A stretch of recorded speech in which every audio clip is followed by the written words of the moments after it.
بسم اللہ الرحمن الرحیم۔ حضرت ہود علیہ السلام۔ حضرت ہود علیہ السلام قوم عاد کے نبی تھے۔ عاد کا تعلق عرب کے پرانے قبیلے سامیہ سے تھا۔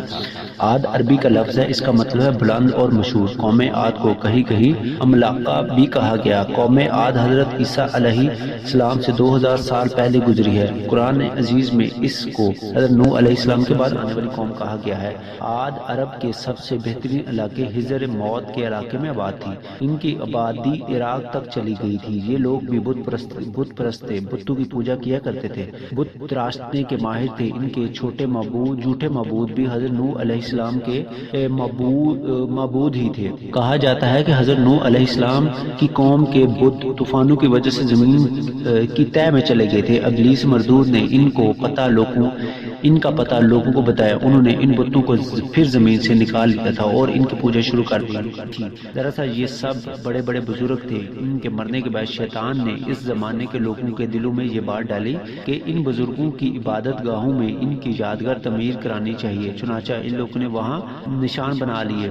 عاد اپنی طاقت اور حکومت کے نشے میں ایسے ڈوبے کہ انہوں نے اللہ واحد کو بالکل بلا دیا۔ اپنے ہاتھوں سے بنائے گئے بتوں کو معبود مان کر شیطانی عمل کرنے لگے۔ تب اللہ تعالیٰ نے انہیں میں سے ایک پیغمبر حضرت ہود علیہ السلام کو مبعوث فرمایا۔ حضرت ہود علیہ السلام قوم عاد کی سب سے بڑی اور باعزت شاہ خلود میں سے تھے۔ آپ کا رنگ سیاہ سفید تھا، چہرہ بہت خوبصورت تھا، داڑھی بڑی تھی۔ آپ نے اپنی قوم کو اللہ تعالیٰ کی طرف بلایا، ان کی عبادت کی دعوت دی۔ وہ لوگ بہت ظالم و سرکش تھے، انہیں ظلم و ستم کرنے سے منع کیا گیا۔ قوم عاد نے آپ کی ایک نہ سنی، الٹا انہیں سختی سے جھٹلایا اور غرور تکبر کرنے لگے۔ آج دنیا میں ہم سے زیادہ طاقتور اور شان و شوکت کا مالک کون ہے؟ ہود علیہ السلام مسلسل اسلام کی تبلیغ میں لگے رہے، قوم کو اللہ کے عذاب سے ڈراتے رہے، انہیں بتاتے رہے کہ غرور اور سرکش کا انجام بہت بھیانک ہوگا۔ آپ نے قوم نوح کی مثال دے کر انہیں سمجھایا، طوفان کی کیفیت سے ان کے سامنے بیان کی۔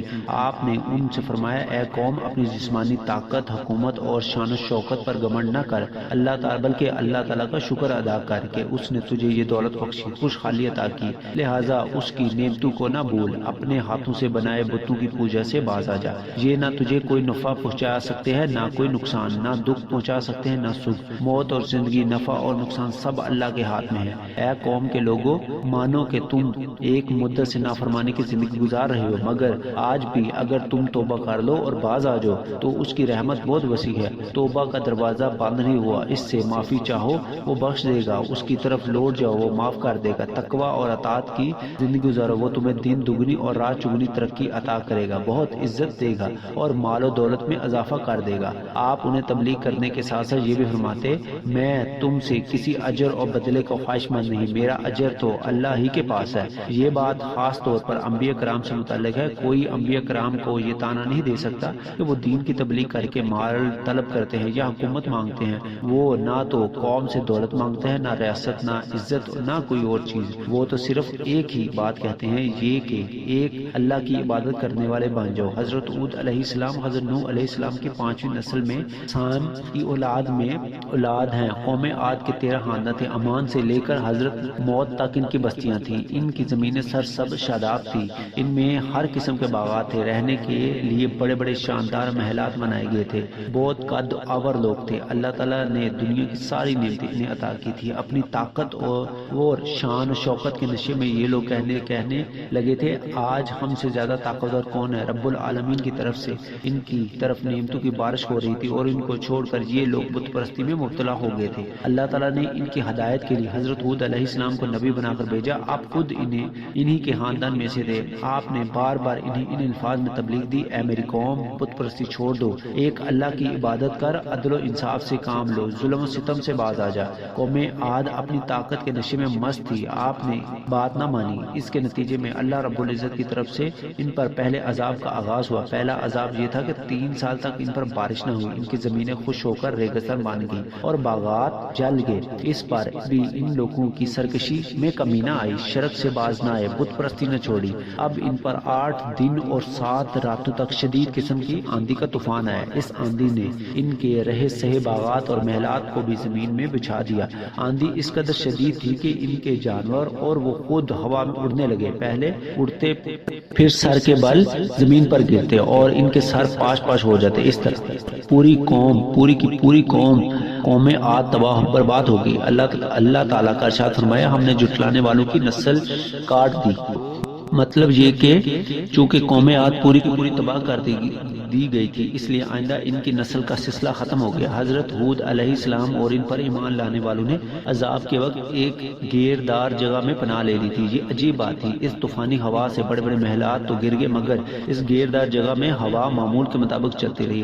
ہود علیہ السلام اور ان کے ساتھی اس جگہ پر پرسکون انداز میں بیٹھے رہے، انہیں کسی قسم کی تکلیف نہیں ہوئی۔ قوم کے ہلاک ہو جانے کے بعد یہ لوگ مکہ معظمہ میں آگے۔ قوم عاد پر ہوا کا جو طوفان ہے اس کا ذکر اللہ تعالیٰ نے قرآن کریم کی سورۃ الحقہ میں یوں فرمایا، قوم عاد ایک سخت آندھی سے ہلاک کیے گئے تھے، وہ ان پر 7 رات آپ وہاں موجود ہوتے تو اس قوم کو اس طرح گرتے ہوئے دیکھتے گویا گری ہوئی کھجوروں کے تنے ہوں۔ سو کیا تمہیں ان میں کا کوئی بچا ہوا نظر آیا ہے کہ 3 سال تک جب قطعی بارش نہ ہوئی تو ایک دن ایک بادل اٹھا۔ عاد کی قوم نے خیال کیا کہ اب بارش ہوگی، ان سب کا خیال تھا کہ یہ بادل خوب برسے گا۔ ساتھ ہی انہوں نے حضرت ہود علیہ السلام کا مذاق بھی اڑایا کہ یہ صاحب تو ہم پر عذاب کی پیش گوئی فرما رہے تھے، یہ تو برسنے والا بادل آ گیا۔ اس پر حضرت ہود علیہ السلام نے فرمایا، یہ بادل نہیں عذاب ہے، اب بھی وقت ہے اگر کہ تم میری بات مان لو، اللہ تعالیٰ کی طرف اللہ تعالیٰ کی وحدانیت پر ایمان لے آؤ، بت پرستی سے باز آ جاؤ۔ انہوں نے کہا، بھلا اس بادل میں عذاب کیسا؟ ہود علیہ السلام نے فرمایا، اس میں آندھی اور طوفان ہے، اس میں ایسی ہوا چلے گی تمہیں اور تمہارے مکانات کو نیست و نابود کر دے گی۔ اس پر انہوں نے کہا، اے ہود، تم ہماری طاقت کو جانتے ہو، پھر بھی ہمیں ہوا سے ڈرا رہے ہو، اس کی شدت اور تیزی سے ڈراتے ہو، یہ ہمارا کیا بگاڑ لے گی؟ ابھی بات چیت ہو رہی تھی کہ وہ ابر شہروں کے کناروں پر آ گیا اور طوفانی ہوا چلنے لگی۔ 7 راتیں اور 8 دن تک مسلسل چلتی رہی۔ وہ لوگ اتنے طاقتور تھے کہ اس شدید ترین ہوا نے انہیں اٹھا کر پھینکا، پھر بھی وہ 7 دن تک